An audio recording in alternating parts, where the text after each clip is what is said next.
నమస్కారం. ETV life ఆధ్యాత్మిక channel తీర్థయాత్ర కార్యక్రమానికి స్వాగతం. మానవ శరీరంలో 3 ముడులు ఉంటాయి. వాటిని బ్రహ్మ, విష్ణు, రుద్ర గ్రంథులు అంటారు. వీటిలో బ్రహ్మ, విష్ణు గ్రంథులు సులభంగా తెరుచుకుంటాయి. కానీ రుద్ర గ్రంథిని తెరవటం చాలా కష్టం. ఇది తెరుచుకుంటేనే కానీ మిగిలిన 11 తత్వాలను అనుభవించలేరని యోగశాస్త్రం చెబుతోంది. మానవుడు భోగ జీవితం నుంచి యోగ జీవితంలోకి అడుగు పెట్టాలంటే పరమేశ్వరుడి కరుణామృత ధారలు మనపై అపారంగా కురిస్తే తప్ప సాధ్యం కాదు. ఆ అసాధ్యాన్ని సుసాధ్యం చేసే దివ్య యోగ క్షేత్రం దక్షిణ కన్నడ జిల్లాలోని కద్రి శ్రీ మంజునాథ స్వామి క్షేత్రం. మంగళూరు నగరంలోని కద్రి కొండలపై ఉన్న ప్రసిద్ధ పురాతన దేవాలయాలలో ఈ క్షేత్రం ఒకటి. నేటి తీర్థయాత్రలో కద్రి శ్రీ మంజునాథ స్వామి క్షేత్రాన్ని దర్శించి తరిద్దాం రండి.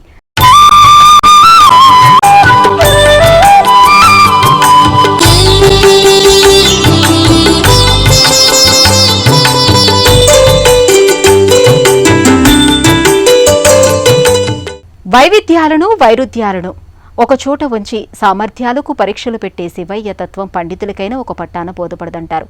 అమృత నిలయుడైన జాబిల్లిని ముక్తిని ప్రసాదించే సురగంగను సిగముడిలోనే భద్రపరిచాడు. భక్త కోటికి ముక్తి మార్గం చూపాడు. పరమేశ్వరుడి అనుజ్ఞతోనే లోకాలన్నీ లయమవుతున్నాయి.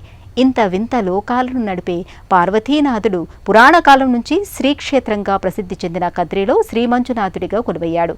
పురాణ, పౌరాణిక, చారిత్రక నేపథ్యాలతో ముడిపడిన ఈ దివ్యక్షేత్ర దర్శనం కోటి జన్మల పుణ్యఫలం. ఇంటింటా ఆధ్యాత్మికత ద్విగుణీకృతమయ్యే పుణ్యకాలమైన కార్తీకములో కద్రి శ్రీ మంజునాథ స్వామి క్షేత్రాన్ని కన్నులారా దర్శించుకుందాం. విశ్వేశ్వరాయ నరకాంతకతారణాయ కర్ణామృతాయ శశిశేఖర ధారణాయ కర్పూర కాంతి ధవళాయ జటాధరాయ దారిద్ర్య దుఃఖ దహనాయ నమః శివాయ దారిద్ర్య దుఃఖ దహనాయ నమః శివాయ. నేత్రావతి, ఫల్గుని నదుల సంగమ స్థానం, మంగళాదేవి కొలువైన మంగళాపురం, మంగళూరు. ఈ దివ్యక్షేత్రానికి సుమారు 6 కిలోమీటర్ల దూరంలో కద్రి శ్రీ మంజునాథ స్వామి క్షేత్రం నెలకొని ఉంది. పౌరాణిక, చారిత్రక, బౌద్ధధర్మ బోధిసత్వుల పరంపర నేపథ్యంగా ఉన్న అరుదైన పుణ్యధామం, మహామహిమాన్విత దివ్యక్షేత్రం ఈ శ్రీక్షేత్రం.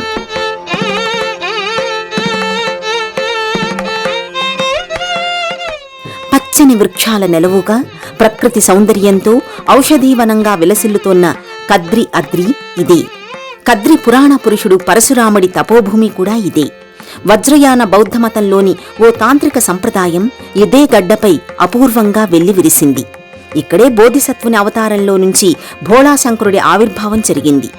మధ్యయుగపు భారతదేశంలో అభివృద్ధి చెందిన ఈ తాంత్రిక వ్యవస్థ నుంచే నాథపంథ మొదలయ్యింది. ఈ క్రమంలోనే శ్రీ మంజునాథ స్వామి భక్త వరప్రదాయకుడిగా వెలిసి భక్తులకు ఆపన్నహస్తం అందిస్తున్నాడు. ధర్మస్థల క్షేత్రంలోని శివలింగం ఇంతకుముందు ఈ గుడిలో భాగమే. ప్రపంచంలో గుడి కన్నా ఎత్తులో తీర్థం ఉన్న గుడి కూడా ఇదే కావడం ఈ క్షేత్రం యొక్క మరో ప్రత్యేకత. ఆలయ నిర్మాణం వివిధ సంప్రదాయాల సమ్మిళితంగా గోచరిస్తుంది. కద్రి శ్రీ మంజునాథుని దర్శనం సకల సన్మంగళప్రదం. గౌరీ ప్రియాయ రజనీశ కళాధరాయ కాలాంతకాయ భుజగాధిప కంకణాయ గంగాధరాయ గజరాజ విమర్దనాయ దారిద్ర్య దుఃఖ దహనాయ నమః శివాయ దారిద్ర్య దుఃఖ దహనాయ నమః శివాయ. ఆదిదేవుడిగా, సర్వజ్ఞుడిగా, భోళాశంకరుడిగా, పరమశివునిగా కీర్తించబడే పరంజ్యోతి స్వరూపమే పరమేశ్వరుడు. స్థావర జంగమాల్లో వ్యక్తంగా అవ్యక్తంగా గోచరించే శివయ్యను లింగ రూపంలో ఆరాధిస్తాం. ఇక్కడ లింగం అంటే ఆత్మస్వరూపమే. ఆ లింగ స్వరూపంలో పూజలందుకునే ఈ పరమశివుడే సృష్టి, స్థితి, లయ, తిరోధాన అనుగ్రహాలను నిర్వహిస్తాడు. భక్తుల పాలిట కల్పవృక్షంగా భాసిల్లుతాడు. అలా భక్త జనోద్ధరణ కోసం సర్వాంతర్యామి వెలిసిన శ్రీక్షేత్రం భరద్వాజ సంహితలో కడారికా సిద్ధాశ్రమంగా ప్రఖ్యాతి చెందింది. పురాణ పురుషుడు పరశురాముడి గాథకు ఈ క్షేత్ర ఆవిర్భావానికి ఒక స్థల పురాణం ఉంది.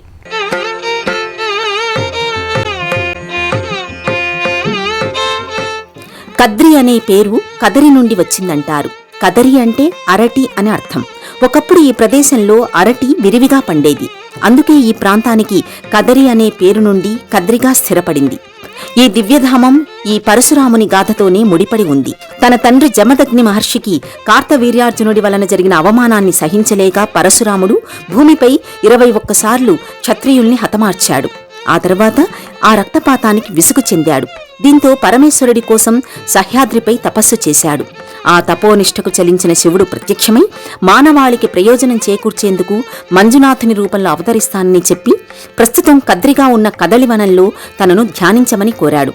ఇక పరశురాముడు కదలివనానికి రాగా అది సముద్ర జలాలతో నిండి ఉంది. దీంతో పరశురాముడు సముద్రుడి వద్దకు వెళ్లి ఆ భూభాగం నుండి సముద్రాన్ని వెనక్కి తీసుకోమని కోరాడు. పరశురాముడు తన గొడ్డలిని సముద్రంలోకి విసిరి గొడ్డలి పడిపోయిన ప్రదేశానికి తిరిగి వెళ్లమని సముద్రుణ్ణి అభ్యర్థించాడు.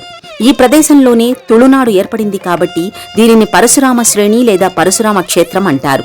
పరశురాముడు త్రిమూర్తులను తలుచుకుంటూ తపస్సు చేశాడు. త్రిమూర్తులు స్వయంభూలింగ రూపంలో అతనికి దర్శనమిచ్చారు.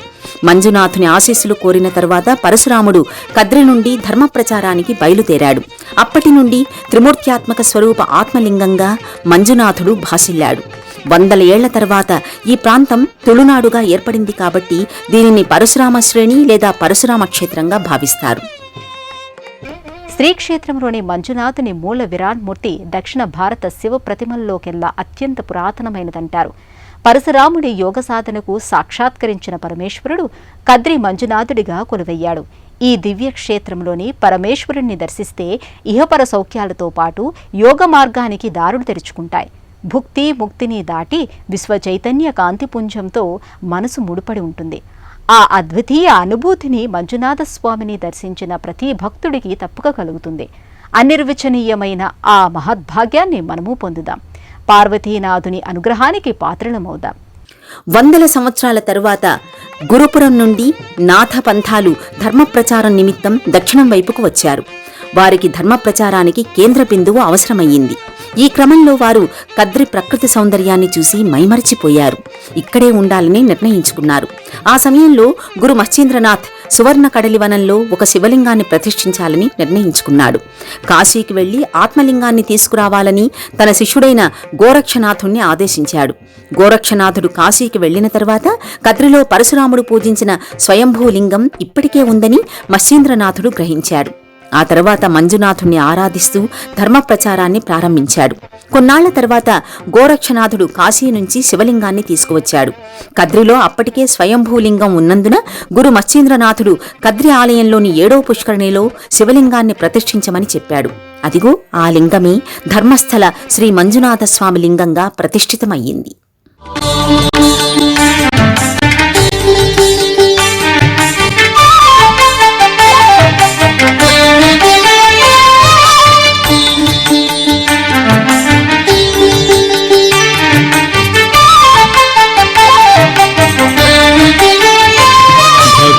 प्रियाय भवरोगभयापहाय उग्राय दुःखभवसागरतारणाय ज्योतिर्मयाय गुणनामसुहृत्यकाय दारिद्र्यदुःखदहनाय नमः शिवाय चर्माम्बराय शवभस्मविलेपनाय हालेक्षणाय मणिकुण्डलमण्डिताय मञ्जीरपादयुगलाय जटाधराय दारिद्र्यदुःखदहनाय नमः शिवाय. అనాదిగా వేదాలు, ఉపనిషత్తులు, పురాణాలు పరమేశ్వరుడి లీలా విశేషాలను కొనియాడుతున్నాయి. వేదవర్ణ సహిత మూర్తిగా గర్భాలయంలో మంజునాథస్వామి కోర మీసకట్టుతో త్రినేత్ర సహితంగా కాంస్య విగ్రహ రూపంలో దర్శనమిస్తారు. ఈ దివ్య రూపం దాదాపు 1.5 మీటర్ల ఎత్తు ఉంటుంది. త్రిముఖ లోకేశ్వరుడిగా దర్శనమిచ్చే లింగంపై జింక చర్మం ఒక ఆచ్ఛాదనగా కనిపిస్తుంది. ఈ తరహా దివ్యలింగ క్షేత్రం భువిపై ఇదొక్కటే కావడం మరో విశేషం. ఈ శివలింగం 9వ శతాబ్దం నాటిదని ప్రముఖ చరిత్రకారుడు ఎం గోవిందపాయ్ తన పరిశోధన గ్రంథంలో పేర్కొన్నారు. ఈ కాంస్య విగ్రహం లోపల శివలింగం నెలకొని ఉంటుంది. ఈ స్వామికి నిత్యం రుద్ర నమక చమకాలతో పూజాది క్రతువులను వైభవంగా నిర్వహిస్తారు. మనోహరుడైన మంజునాథుని దర్శనం కోసం సుదూర ప్రాంతాల నుంచి భక్తులు తండోపతండాలుగా తరలివస్తుంటారు. రజత తాపడాలతో గర్భాలయ ద్వారం దగద్ధగాయమానంగా ప్రకాశిస్తూ ఉంటుంది. గర్భాలయంలో మంజునాథస్వామి స్వర్ణమయ కాంతులతో తేజరిల్లుతుంటాడు. స్వామి సన్నిధిలో భక్తి శ్రద్ధలతో ప్రణామాలు అర్పిస్తే చాలు, స్వామి భోగయోగ ప్రదాయకుడిగా భక్తులను అనుగ్రహిస్తాడు. మంజునాథుడి సన్నిధిలో శివ అని నోరారా పలికినా చాలు, మంగళాత్మకం. అందుకే పరమేశ్వరుడు అనేక నామాలతో శుభప్రదాయకుడిగా కొలువయ్యాడు. శుభాలన్నీ గుణాలే. అనేక గుణాల సమన్వితంగా శివయ్య లోకమంతా ఆరాధనలందుకుంటున్నాడు. శివుడి అనంత గుణాల్లో త్రినేత్రత్వం ఒకటి. సూర్యుడు, చంద్రుడు, అగ్ని శివుడి 3 కళ్ళు. అలా మూడింటినీ కలిగి ఉండడం మహేశ్వరుడి ప్రత్యేకత. అందులోనే ఎంతో అంతరార్థం దాగి ఉంది. సూర్యుడు ఆరోగ్యానికి, చంద్రుడు జీవకళకు, అగ్ని తేజోగుణానికి నెలవులు. ఈ 3 ప్రతి మనిషిలోనూ ఉండాలన్న సత్యాన్ని ఈ క్షేత్రంలో దర్శనమిచ్చే త్రినేత్ర కాంస్య స్వరూపం స్పష్టంగా చెబుతోంది. అందుకే ఇక్కడ గర్భాలయంలో కొలువైన మంజునాథుణ్ణి దర్శించుకుంటే అష్టైశ్వర్యాలు సిద్ధిస్తాయని భక్తుల ప్రగాఢ నమ్మిక. కద్రి క్షేత్రానికి పురాణ పౌరాణిక నేపథ్యం ఎంత ఉందో అంతే స్థాయిలో చారిత్రక విశిష్టత ఉంది. ఒకప్పుడు కద్రి ప్రాంతం కడారికగా ప్రసిద్ధి చెందింది. అలుపాస్ వంశానికి చెందిన కుందవర్మ భూపేంద్రరాజు కడారిక విహారంలో లోకేశ్వర విగ్రహాన్ని ప్రతిష్ఠించారని చరిత్ర ద్వారా తెలుస్తోంది. శతాబ్దాల క్రితం విహార అనే బౌద్ధ స్థావరం కూడా వెలసిల్లింది. కాలాంతరంలో బౌద్ధం క్షీణించడంతో రాజరిక వ్యవస్థలో పేరులో నాదపంథ ప్రారంభమైంది. ఆ ఆచారమే పరమేశ్వరుడికి చేరి మంజునాథుడయ్యాడని చెప్తారు. ఇలా ఎన్నో రూపాంతరాలు చెందిన శ్రీక్షేత్రం చారిత్రక వైశిష్ట్యాన్ని ఇప్పుడు చూద్దాం. ఉత్తర భారతదేశం నుండి వచ్చిన బోధిసత్వులు కద్రిని తమ విహార ప్రదేశంగా చేసుకుని ఇక్కడ స్థిరపడ్డారని చరిత్ర ద్వారా తెలుస్తోంది. ఆ రోజుల్లో ఈ ప్రాంతాన్ని కడారికా విహారంగా పిలిచేవారు. తదనంతరం నాథపంథ అనుచరులు కూడా ఇక్కడకు వచ్చి స్థిరపడ్డారు. అంతకు పూర్వమే ఉత్తర భారత శైవ సంప్రదాయంలో సోమనాథ్, ఓంకారనాథ్, కేదారనాథ్ అనే నామ సంప్రదాయం విరాజిల్లుతోంది. 9వ శతాబ్దం నాటి శాసనాల్లో మంగళూరును మంగళాపురంగా, కద్రిని కదారికా విహారిగా పేర్కొనడం జరిగింది. క్రీస్తు శకం 12-13వ శతాబ్దానికి చెందిన రాతి శిలాశాసనం కన్నడ, మలయాళం లిపిలో ఉన్న ఆలయ వంటగదిలో లభ్యమయ్యింది. అలుప్ రాజవంశానికి చెందిన రాజు కుందవర్మ ఈ కడారిక విహారానికి వచ్చి లోకేశ్వరుని ప్రతిష్ఠించాడని అందులో పేర్కొన్నారు. అప్పటి రాజు, స్థానిక భూస్వాములు ఆలయ నిర్మాణానికి భూమిని అందించినట్టుగా స్పష్టంగా పేర్కొన్నారు. అందుబాటులో ఉన్న పత్రాల ప్రకారం అలుప్రాణి బళ్ళీ మహాదేవి తనను మంజునాథ భక్తురాలిగా ప్రకటించుకుంది. ఈమె హయాంలో ఆలయం అభివృద్ధికి నోచుకుందని చరిత్ర ద్వారా తెలుస్తోంది. కద్రి క్షేత్రానికి మలరాయ బంట క్షేత్రపాలకుడిగా వ్యవహరిస్తాడు. ఇదే ఆలయ ప్రాంగణంలో అన్నప్ప పంజుర్లి దేవాలయం ఉంది. ప్రతి సంక్రాంతికి మంజునాథ స్వామికి పూజలు నిర్వహించిన తరువాత అన్నప్ప పంజుర్లి స్వామికి సైతం పూజలు ఘనంగా జరుగుతాయి. అన్నప్ప ధర్మస్థలంలో శివలింగాన్ని ప్రతిష్ఠించిన తరువాత తిరిగి కద్రికి వెళ్లి కద్రి మంజునాథ ఆలయంలో కొంత స్థలాన్ని పొందాలని కోరుకుంటాడు. దీంతో మలరాయ బంటకి అన్నప్పకి మధ్య పోరాటం జరిగింది. దీంతో మంజునాథుడు ప్రత్యక్షమై ఆలయమంతా మలరాయ దైవానికి చెందిందని అన్నప్పకు చెప్పాడు. అయితే అన్నప్ప ఇక్కడ ఉండాలని కోరుకున్నాడు కాబట్టి మంజునాథ స్వామి అన్నప్ప ఆలయ ప్రవేశం ద్వారం వద్ద నడిపైన ఉండమని వరం ఇవ్వడం ద్వారా తన కోరిక నెరవేరింది. అన్ని దేవాలయాలలో ప్రధాన దేవత ముందు ఉన్న మార్గాన్ని నడి అంటారు. ఆ నడిలో ఏ దైవానికి స్థానం లేదు. నడి ఎల్లప్పుడూ ఆలయ ప్రధాన దేవతకు చెందింది. ఇక్కడి అన్నప్ప ఆలయంలో పురుషులకు మాత్రమే ప్రవేశం ఉంటుంది. భగవంతుడు నిర్గుణ పరతత్వ స్వరూపం, సర్వవ్యాపకుడు, సర్వాంతర్యామి అయిన దైవాన్ని భక్తులు ఏ రూపంలో కొలిచినా ఒకటే. అదే మన వేదం చెబుతుంది. ఏకమేవ ద్వితీయం బ్రహ్మ అంటుంది ఉపనిషత్. ఉన్నది ఒక్కటే, దానికి భిన్నమైనది మరేదీ లేదు. అదే పరబ్రహ్మ స్వరూపం. పరమాత్మ, బ్రహ్మ, ఈశ్వరుడు, గణేశుడు, పరాశక్తి పేరేదైనా ఉన్నది ఒక్కటే. అయినప్పటికీ సృష్టిలోని అనేక శక్తులను పలు రూపాలుగా ఆరాధించడం మన ఆధ్యాత్మిక జీవన శైలిలో ఒక భాగమైంది. అందుకే ఏ క్షేత్రంలోనైనా ప్రధాన దేవతలతో పాటు ఉపదేవతలు కొలువుదీరి ఉంటారు. అదేవిధంగా శ్రీ మంజునాథ క్షేత్రంలో పలువురు దేవీదేవతలు కొలువై ఉన్నారు. శ్రీ మంజునాథ ప్రధాన ఆలయం వెనుక భాగంలో ఎత్తైన ప్రదేశంలో సహజమైన గోముఖ నీటి బుగ్గ అన్ని కాలాల్లోనూ ధారాళంగా ప్రవహిస్తుంది. కాశీలోని భాగీరథి నది నుండి నీరు ప్రవహిస్తుంది కాబట్టి దీనిని కాశీ భగీరథి తీర్థం అని కూడా వ్యవహరిస్తారు. ఈ బుగ్గ నుండి వచ్చే తీర్థం ప్రక్కనే వివిధ పరిమాణాల్లో 9 పుష్కరిణిల్లోకి వదులుతారు. ప్రధాన ఆలయంలోకి ప్రవేశించే ముందు భక్తులు ఈ పుణ్యతీర్థంతో సంప్రోక్షణ లేదా స్నానాలు లేదా పాదాలను శుద్ధి చేసుకుంటారు. శ్రీ మంజునాథ ఆలయ ప్రాంగణంలో శివపరివార దేవతలు కొలువుతీరి ఉంటారు.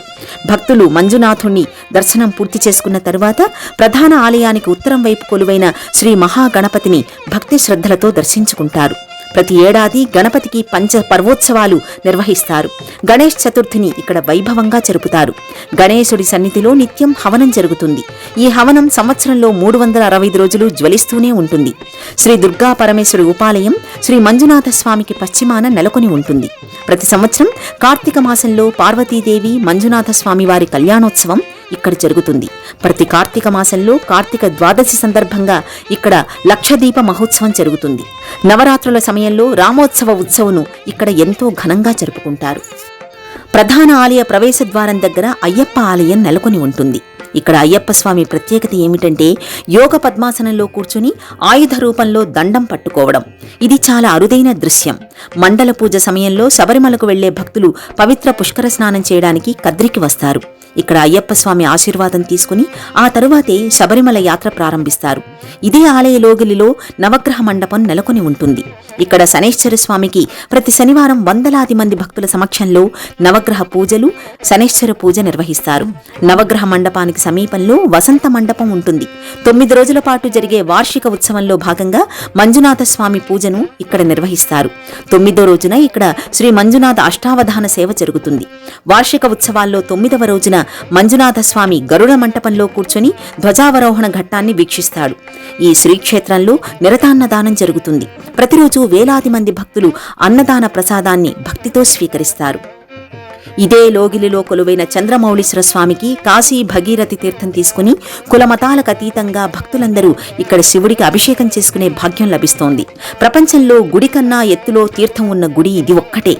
కద్రి శ్రీ మంజునాథ స్వామి ఆలయాన్ని సందర్శించే భక్తులందరూ ఈ పవిత్ర తీర్థంలో స్నానం చేసి శ్రీ మంజునాథుణ్ణి దర్శనం చేసుకుంటారు. ఈ ఆలయ ప్రాంగణంలో త్రిమూర్తి స్వరూప అశ్వత్థ వృక్షం కూడా మనకు గోచరిస్తుంది. పురాణాల ప్రకారం ఈ అశ్వత్థ వృక్షం చుట్టూ 12 ప్రదక్షిణలు చేసిన భక్తులకు అన్ని శనిదోషాలు తొలగిపోతాయని చెబుతారు. ఈ అశ్వత్థ వృక్షం కింద ఒక నాగదేవత ఆలయం కూడా నెలకొని ఉంటుంది. భక్తులు ఈ నాగదేవతను భక్తి శ్రద్ధలతో ఆరాధిస్తారు. శ్రీకృష్ణ జన్మాష్టమి నాడు శ్రీకృష్ణుణ్ణి మంజునాథ ఆలయానికి తీసుకువస్తారు. ఒక రోజల్లా పూజ చేసి కద్రికొండపై ఉన్న గోపాలకృష్ణ ఆలయానికి తీసుకువెళతారు. అనంతరం గోపాలకృష్ణ ఆలయంలో పూజా కార్యక్రమాలు నిర్వహిస్తారు. మరుసటి రోజు శ్రీకృష్ణుణ్ణి ముసురుకుడికే సందర్భంగా కద్రి శ్రీ మంజునాథ ఆలయానికి తిరిగి తీసుకురావడం జరుగుతుంది. ఇదే ప్రాంగణంలో శ్రీ మహావిష్ణువు, దుర్గా పరమేశ్వరి, వ్యాసముని, గోముఖ మహాగణపతి, జోగిమఠం, పాండవుల గుహలను భక్తులు దర్శించుకుంటారు. పరశురాముడు, హనుమంతుల వారి భారీ విగ్రహాలు ఆలయ ప్రాంగణంలో గోచరిస్తాయి. కద్రి శ్రీక్షేత్రంలో ఏడాది పొడవునా విశిష్ట ఉత్సవాలను భక్తి శ్రద్ధలతో జరుపుకుంటారు. కదిరోత్సవ సమయంలో భాద్రపద శుద్ధ తడిగే, గణేష చతుర్థి, నవరాత్రులు, కార్తీక మాసం, దీపావళి నుండి పత్తనాజి వరకు ప్రత్యేక పూజలు వైభవోపేతంగా నిర్వహిస్తారు. మకర సంక్రాంతిలో ధ్వజారోహణం, 9 రోజుల వార్షిక జాతర, రథోత్సవాలు కన్నుల పండుగగా జరుగుతాయి. ఆ జాతరోత్సవాలకు సుదూర ప్రాంతాల నుంచి లక్షలాది భక్తులు తరలివస్తారు. ఆ రోజుల్లో భక్తుల శివనామ స్మరణలతో కద్రికొండ అపర కైలాసంగా భాసిల్లుతుంది. వార్షిక జాతర మహోత్సవం ప్రతి ఏడాది జనవరి నెలలో జరుగుతుంది. మకర సంక్రాంతి రోజున 9 రోజుల పండుగ ప్రారంభమవుతుంది. సంక్రాంతి సమయంలో ఇక్కడ ధ్వజస్తంభం పీఠ ప్రతిష్టాపన కోసం భారీ సభ నిర్వహిస్తారు. సాధారణంగా దీనిని మంగళూరులోని మొగవీరులు చేస్తారు. ఇక్కడ ధ్వజస్తంభం పీఠ ప్రతిష్టాపన చూడటం అద్భుతమైన అందమైన దృశ్యం. మలరాయ దైవ భండారాన్ని కద్రి ఘనాడా కోటే ఇంటి నుండి ఊరేగిస్తారు. ఉదయం తీర్థస్నానం, ధ్వజస్తంభ ఆరోహణ, కంచి దీపస్తంభాల వెలిగింపు, బలి ఉత్సవాలు వైభవోపేతంగా జరుగుతాయి. కద్రి కంబాల గోపాలకృష్ణ దేవాలయం సమీపంలో ఉన్న ఘనాడా కోటే కుటుంబీకులు ఈ సేవను నిర్వహిస్తారు.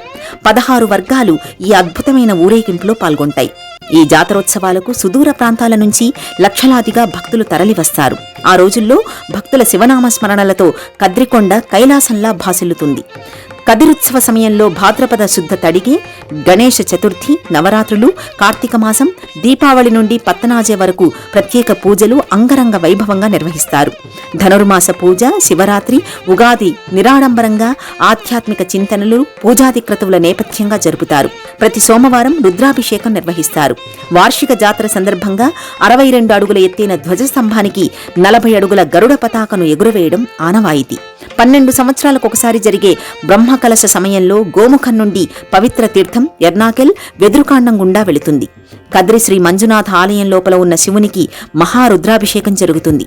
ప్రతిరోజు మహాపూజ, ఉత్సవ బలి, నిత్య బలి, భూతబలి పూజలు జరుగుతాయి. ఇక్కడి సంప్రదాయం ప్రకారం త్రయంబకేశ్వర కుంభమేళాలో నాథపంథారాజును ఎన్నుకుంటారు. ఈ నేపథ్యంలో సుమారు 500 కంటే ఎక్కువ మంది రాజు ఎన్నిక దృశ్యాన్ని దర్శించడానికి వస్తారు. ఈ బృందంతో పాటు కుంభమేళా సమయంలో ఎన్నుకున్న రాజు నాసిక్ నుండి మంగళూరు వరకు 1100 కిలోమీటర్లు పాదయాత్ర చేసి వస్తారు. ఈ పాదయాత్ర సుమారు 6 నెలల పాటు జరుగుతుంది. రాజు తనతో పాటు పత్రిదేవతను తీసుకువెళతాడు. ఇది జుండి యాత్రలో మాత్రమే కాకుండా కద్రిమఠ్ పీఠాధిపతిగా ఉన్న 12 సంవత్సరాల పదవీకాలంలో పత్రిదేవతను కూడా రాజు పూజించాలి. జుండి యాత్ర నాసిక్ నుండి నల్గీర పంచమి రోజున ప్రారంభమవుతుంది. శివరాత్రికి 10 రోజుల ముందు కద్రిమఠ్ చేరుకుంటారు. కద్రి శ్రీ మంజునాథ స్వామికి జరిగే అన్ని ఉత్సవాలలో కద్రి యోగేశ్వర మఠం పీఠాధిపతికి ముఖ్యమైన పాత్ర ఉంది. కారు పండుగ రోజున ఆయన గుర్రాన్ని రథం ముందు వదిలివేస్తారు. ఇది ఆలయ స్థాపనకు కారణమైన మత్స్యేంద్రనాథ్, గోరక్షనాథుల కాలం నుండి వస్తున్న ఆచారం. పట్టాభిషేక ఆచారాలు 12 సంవత్సరాలకు ఒకసారి జరుగుతాయి. 2016వ సంవత్సరంలో కద్రి శ్రీ యోగేశ్వర మఠానికి నూతన రాజు మఠాధిపతిగా యోగశ్రీ నిర్మల్నాథ్జీ పట్టాభిషేకంలో భాగంగా జరిగిన ధార్మిక ఆచారాలను చూసేందుకు వేలాది మంది భక్తులు తరలివచ్చారు. దక్షిణ కన్నడ జిల్లాలో కద్రి కొండలపై భక్త కోటిని అనుగ్రహించడానికి కొలువయ్యాడు శ్రీ మంజునాథుడు. ఈ దివ్య క్షేత్రాన్ని దర్శించుకోవాలనుకునే భక్తులు ఎలా చేరుకోవాలో ఇప్పుడు చూద్దాం. ఉభయ తెలుగు రాష్ట్రాల్లోని భక్తులు తమ నివాస ప్రాంతాలకు దగ్గరలో ఉన్న ప్రధాన నగరాల నుండి రోడ్డు లేదా రైలు మార్గాల ద్వారా ముందు కర్ణాటకలోని మంగళూరుకు చేరుకోవాలి.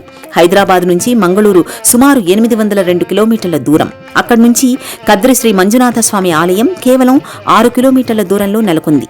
ఒకవేళ భక్తులు బెంగళూరు నుంచి కద్రి చేరుకోవాలనుకుంటే హైదరాబాద్ నుండి బెంగళూరు సుమారు 503 కిలోమీటర్ల దూరంలో ఉంది. అక్కడి నుంచి 347 కిలోమీటర్ల దూరంలో ఉన్న కద్రికి చేరుకోవాలి. ఇక ఆలయ దర్శన వేళలు. ఈ ఆలయంలో ఉదయం 6 గంటల నుండి మధ్యాహ్నం 1 గంట వరకు, సాయంత్రం 4 గంటల నుండి రాత్రి 8 గంటల వరకు సాధారణ దర్శనానికి అనుమతిస్తారు. ఇక్కడ ప్రతిరోజు ఉదయం 8 గంటలకు, మధ్యాహ్నం 12 గంటలకు, రాత్రి 8 గంటలకు 3 మహాపూజలు నిర్వహిస్తారు. దేవుడు అనేది కేవలం భావన అయితే భగవంతుడు అనేది సత్యం. శరీరాలకు అతీతమైన వాడు భగవంతుడు. సృజన కార్యములో అవసరమైన అన్ని రూపాలను దేవుడిగా ఆరాధిస్తాం. ఆ ప్రక్రియలో ప్రకటితమయ్యే భగవంతుని వివిధ పార్శ్వాలే దేవతా స్వరూపాలు. ఉపాసకానం క్షేమార్థం బ్రాహ్మణో రూపకల్పన. ఉపాసకులను అనుగ్రహించడానికై బ్రహ్మతత్వం రూపాలుగా మారుతుందని చెబుతుంది శ్వేతాస్వరోపనిషత్. ఆ ఏకైక పరబ్రహ్మ స్వరూపం ఈశ్వరతత్వం, పరమేశ్వరుడి తత్వం. ఆ తాత్విక యోగ సాధన బలానికి ఆలవాలమైన కద్రి మంజునాథుని దర్శన భాగ్యం మనందరికీ కలగాలని ఆశిస్తూ మరో తీర్థయాత్రలో మరో క్షేత్ర సందర్శనంతో మళ్ళీ కలుసుకుందాం. అంతవరకు సెలవు. నమస్కారం.